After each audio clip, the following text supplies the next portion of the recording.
오늘 말씀이 이제 하나님이 창조자로서 말씀하신다 그렇게 이야기합니다.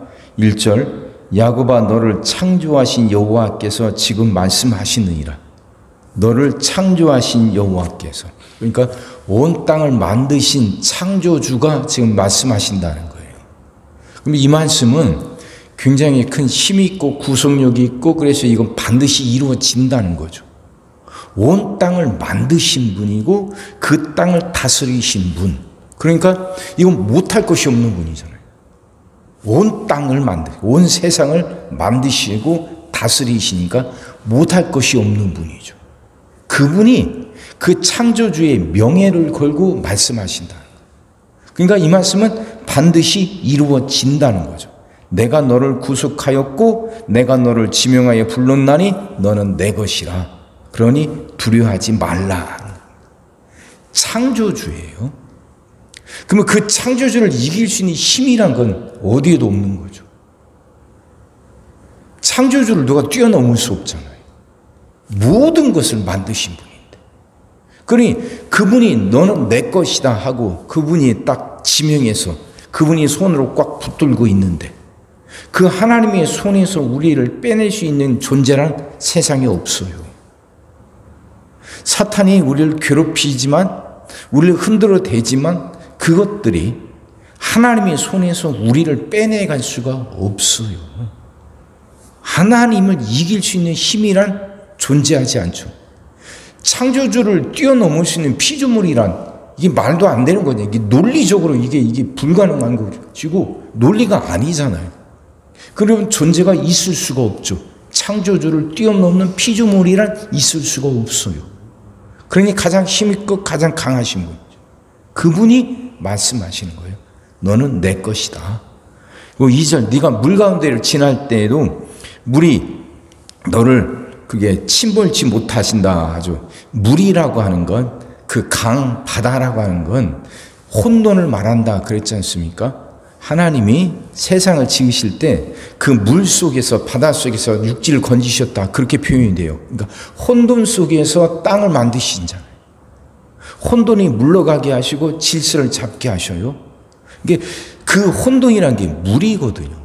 이 물이라는 것이 그 성경에 굉장히 그 부정적인 의미로 나오고 이스라엘도 돌아보면 결국 물에서부터 건져내요.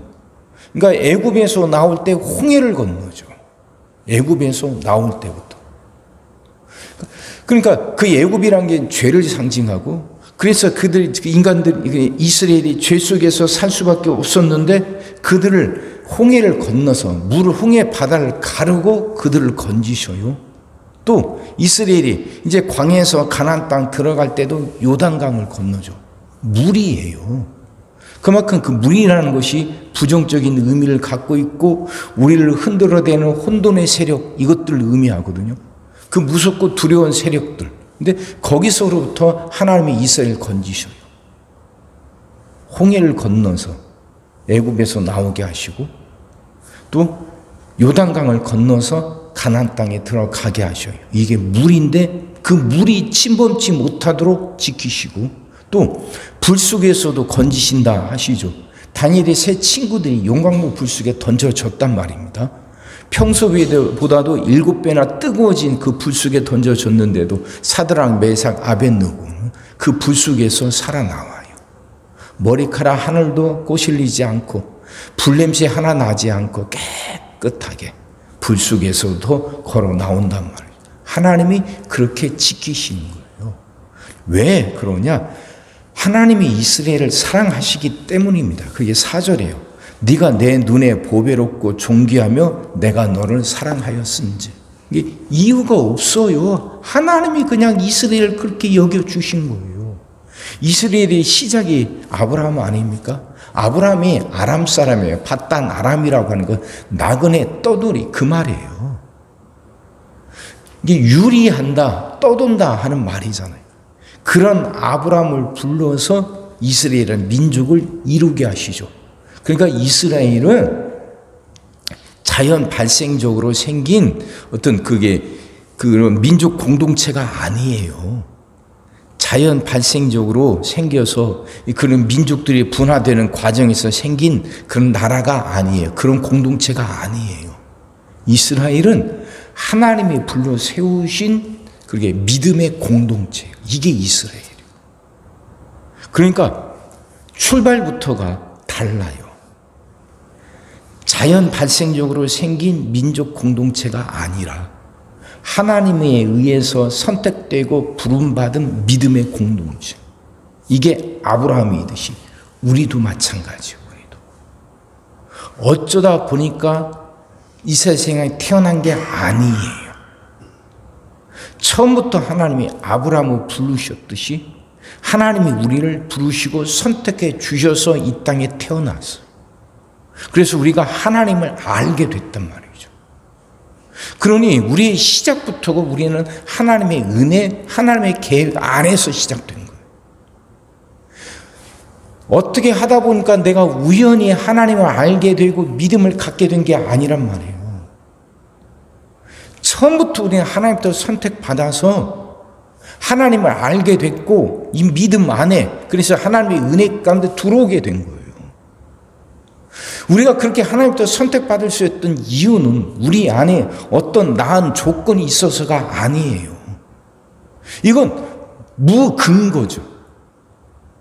이게 인간이 설명할 수 있는 어떤 근거도 없어요. 그냥 이건 무조건 하나님의 은혜고 하나님의 역사고 하나님의 사랑이에요.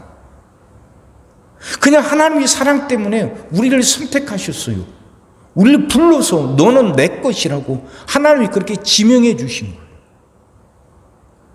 그러니까 우리가 할 수 있는 것은 그걸 깨닫고 그 사랑에 감격하는 거예요. 우리가 뭔가라도 했다면 그래도 그 하나님의 사랑이 믿어질 것 같은데 이게 쉽게 믿어지지가 않아요. 그죠? 사람의 이 생리가 그렇습니다. 사람의 심리가 그래요. 그래도 내가 뭔가를 했다면 그래서 그만큼 이만큼 됐다면 그게 믿어질 텐데 내가 한 건 하나도 없이 전적으로 하나님의 은혜로 됐다니까 쉽게 믿어지지가 않아요. 정말 그럴까 의심이 들죠. 근데 내가 아무리 의심해도 그건 사실이에요. 근데 그것이 믿어지고 나면 이게 얼마나 큰 은혜인지 그 믿음 안에 그것이 믿어지고 그 은혜 안에 들어가고 나면 그 나를 향한 하나님의 사랑이 얼마나 큰지 그래서 그 사랑은 절대로 변함이 없다는 것이 믿어져요. 내가 뭔가라도 해서 하나님이 나를 사랑하시고 하나님이 나를 지켜주신다 하는 것이 처음에는 내가 뭔가라도 했을 때 그게 믿어질 것 같은데 그 다음부터는요 그 믿음이라는 것이 내가 나를 생각할 때도 내가 항상 반듯한 게 아니거든요. 내가 믿음이 흔들릴 때도 있거든요. 그러다 보면 여지없이 의심이 들어와요. 내가 은혜 안에 들어간 것이 내가 뭔가를 조금이라도 했기 때문에 들어갔고 하나님이 나를 사랑하신다고 생각하는 사람은 자신이 항상 한결같지 않거든요. 낙심될 때도 있고 문제 앞에서 흔들릴 때도 와요. 그러다 보면 이런 나를 하나님이 여전히 끝까지 사랑하실까 하는 의심이 들어오죠. 그러니 더 힘들어져요. 근데 처음부터 내가 한 것은 하나도 없고 오직 하나님의 은혜로 내가 하나님의 자녀가 됐고 하나님의 사랑과 보호하심 가운데 살아간다는 게 이게 믿어진 사람은요.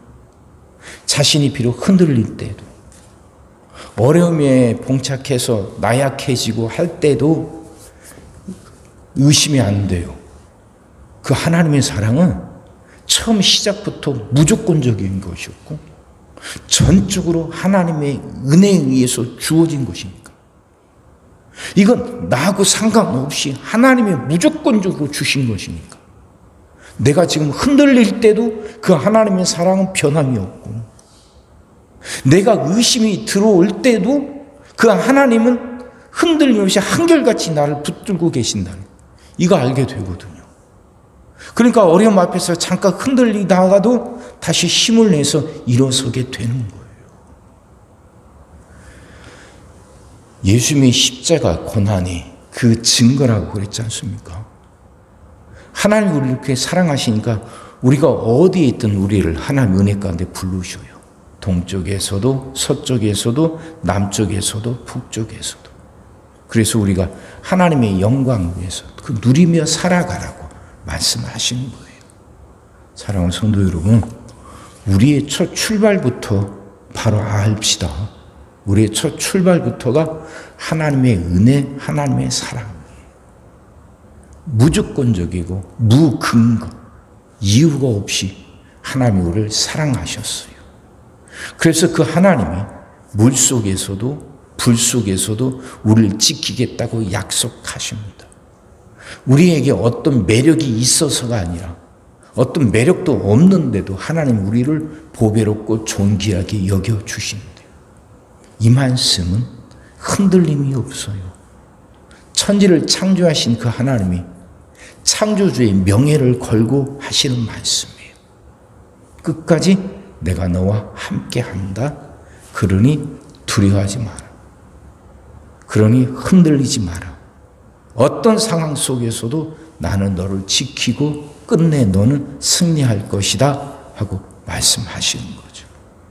그럼 이 말씀을 가슴에 품고 붙들고 살아갑시다.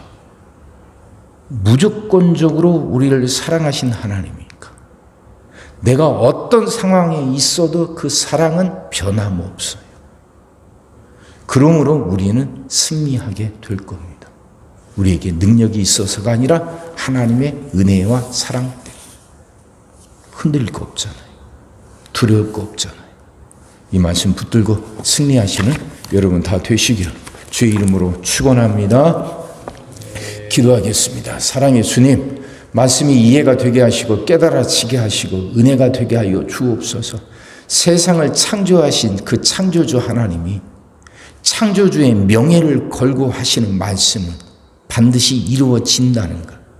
그 말씀대로 하나님이 나를 물 가운데서도 건지시고 불구덩이 속에서도 건지신다는 것. 그 하나님이 끝까지 나를 지키신다는 이 말씀을 분명히 믿고 살아가게 하여 주옵소서. 주여, 우리에게 믿음을 더하여 주옵소서. 믿음을 더하여 주시옵소서. 말씀이 우리를 붙들게 하여 주시옵시고 그 말씀에 우리가 붙들려서 흔들림 없이 살아가게 하여 주옵소서. 의심을 물리치게 하시고 두려움을 물리치게 하여 주옵소서. 주님이 주신 그 믿음으로 승리하게 하여 주시옵소서. 오늘도 우리 모든 성도들 위해 기도합니다. 한 사람 한 가정 빠짐없이 일일이 찾아가셔서 오늘도 함께 하시고 은혜 내려 주옵소서. 가정들이 다 평안하게 하시고 식구들이 다 건강하게 하시며 생업이 다 형통하게 하시고 문제들이 다 해결받게 하여 주옵소서. 우리 자녀들을 축복하시고 앞길을 열어 주옵소서.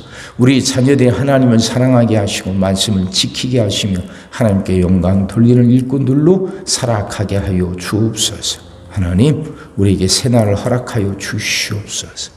성도들은 질병을 이겨내고 물질의 어려움을 극복하고 수많은 문제들을 해결하며 살아가게 하시고 교회 안에서는 예배가 살아나 빈자리가 가득 채워지며 언제나 생명의 역사가 일어나게 하시고 이 땅에 이제 이 혼돈이 사라지게 하시고 질서가 잡히게 하시고 일상을 회복하게 하여 주옵소서.